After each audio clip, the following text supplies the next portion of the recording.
Good morning, everyone. Let's start our discussion for the RMT 553 assignment.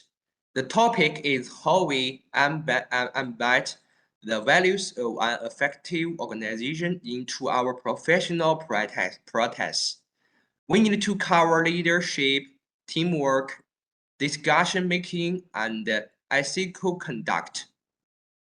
Instead of just defining them, I want us to discuss how these values change us personally. Member Zhou Qisong, maybe you can kick us off. When you think of an effective organization, what comes to mind? Okay, for me, it starts with leadership, but now the old school command and control style. In an effective organization, leadership is about empowerment. It shapes my professional identity by teaching me to take initiative. Even if I am not the manager, I can show leadership by supporting my colleagues. 窦家轩, you have worked in diverse diverse team. Do you think do you think this empowerment style works in our cultures? That's an interesting question. I think it can work, but it relies heavily on teamwork and trust.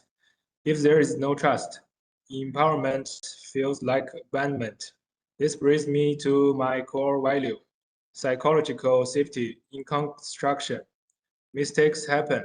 An effective organization treats them as learning opportunities, not reasons to punish. Zhao Hongxing, how do you feel? Does feeling safe affect your decisions? Absolutely, Dou Jiaxuan. If I'm scared of being blamed, I will hate problems.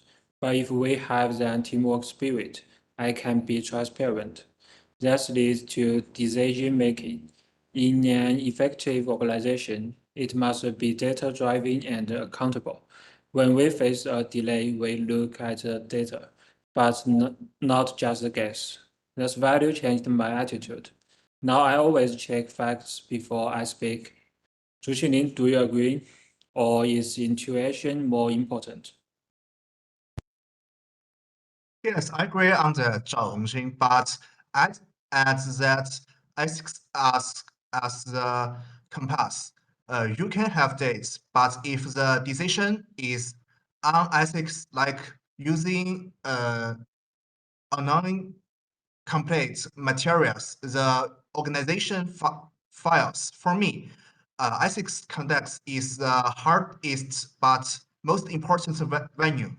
Uh, it means doing the right things when no one is watching. And leader, have you ever faced a situation where ethics class with perfect? That is a powerful point, Zhu. Yes, we all face that pressure. An effective organization prioritizes long-term reputation. This shapes my identity to be a guardian of integrity. If I say something wrong, I must speak up. Let's make this concrete. We are future project managers. How do we consistently apply these values on a real construction site? I can give an example on leadership. If I'm a site manager and see a worker without safety gear, a bad leader yells. But apply our values, I would approach them, explain why it's important, and show I care. That is transformation leadership in action. I love that example. On the teamwork side, Imagine a subcontractor is delaying the schedule instead of sending an angry email. I would set up a meeting to understand their blockers. Maybe they are short on staff. Collaborating to solve the problem is how we apply these values.